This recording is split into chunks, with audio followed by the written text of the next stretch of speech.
ఏకదంతంతో 4 చేతులతో ఎలుక వాహనంతో దర్శనమిస్తాడు మన బొజ్జ గణపతి. కానీ ఇడగుంజిలో మాత్రం అవేమీ లేకుండానే భక్తుల కోరికలు తీర్చే స్వామిగా పూజలు అందుకుంటున్నాడు.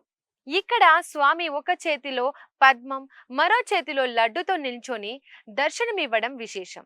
అలాగే స్వామికి ఎలుక వాహనం కూడా ఉండదు. వినాయకుడు ఇక్కడ 2 దంతాలతో కనిపిస్తాడు. అష్టవినాయక క్షేత్రాల్లో ఒకటిగా గుర్తింపు పొందిన ఈ ఆలయం ఉత్తర కన్నడ జిల్లా హెన్నవర సమీపంలో ఈడగుంజిలో శరావతి నది అరేబియా సముద్రంలో కలిసే చోట కొలువై ఉండడం విశేషం. ఈడగుంజి దివ్యక్షేత్రాన్ని 1500 ఏళ్ల క్రితం కట్టారని అంటారు. ఇక్కడ స్వామికి పెళ్లిళ్లు ఖాయం చేసే వినాయకుడని పేరు. ఈ చుట్టుపక్కల ప్రాంతాల్లో స్వామి అనుమతి లేనిదే అసలు పెళ్లి ప్రయత్నాలే చేయరని అంటారు. కొందరైతే ఏదేమైనా పెళ్లి సంబంధాన్ని కుదుర్చుకోగానే వధూవరులిద్దరి తరపు వారు ఇక్కడకు వచ్చి స్వామి పాదాల చెంత 2 చీటీలను ఉంచుతారు. కుడి పాదం దగ్గరున్న చీటీ కింద పడితే దాన్ని అంగీకారంగా భావిస్తారు.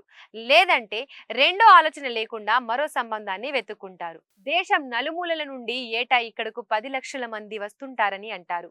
ఈ ఆలయంలో స్వామికి గరిక సమర్పించి ఏదైనా కోరుకుంటే అది నెరవేరుతుందని భక్తుల నమ్మకం.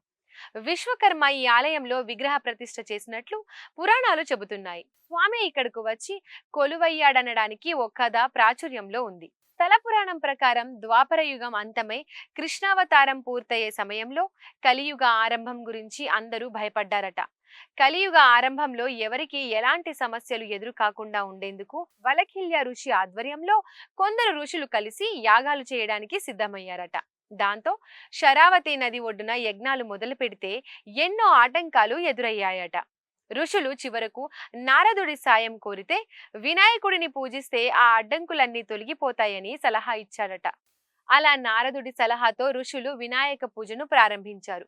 ఆ సమయంలో త్రిమూర్తులు ఈ ప్రాంతాన్ని సందర్శించారని, వాళ్లే స్వయంగా ఇక్కడ చక్రతీర్థ, బ్రహ్మతీర్థ పేరుతో కొలనులు ఏర్పాటు చేశారని అంటారు. ఆ తర్వాత నారదుడు ఋషులు కలిసి దేవతీర్థ పేరుతో మరో కొలను కూడా ఇక్కడ ఏర్పాటు చేశారట.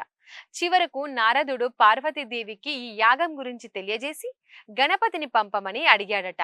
ఆ విధంగా పార్వతి అనుమతితో ఒక చేతిలో పద్మం, మరో చేతితో లడ్డుతో వచ్చిన వినాయకుడు యాగానికి సంతోషించి విఘ్నాలన్నీ తొలగించాడట.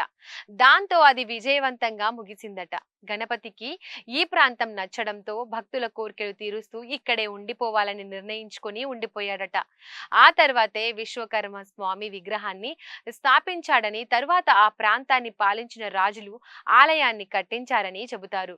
ఇక్కడ కేవలం పెళ్లిళ్లకు మాత్రమే కాదు, కొందరు భక్తులు ఏ శుభకార్యం తలపెట్టినా, ఇల్లు కట్టాలనుకున్నా, వాహనం కొనాలనుకున్నా, ఉద్యోగంలో చేరాలన్నా స్వామి అనుమతి తీసుకుంటారట. ఇక్కడ రోజువారు చేసే పూజలు, నైవేద్యాలతో పాటు పంచఖ్యాద పేరుతో ప్రత్యేకంగా ప్రసాదం చేసి స్వామికి నివేదిస్తారు.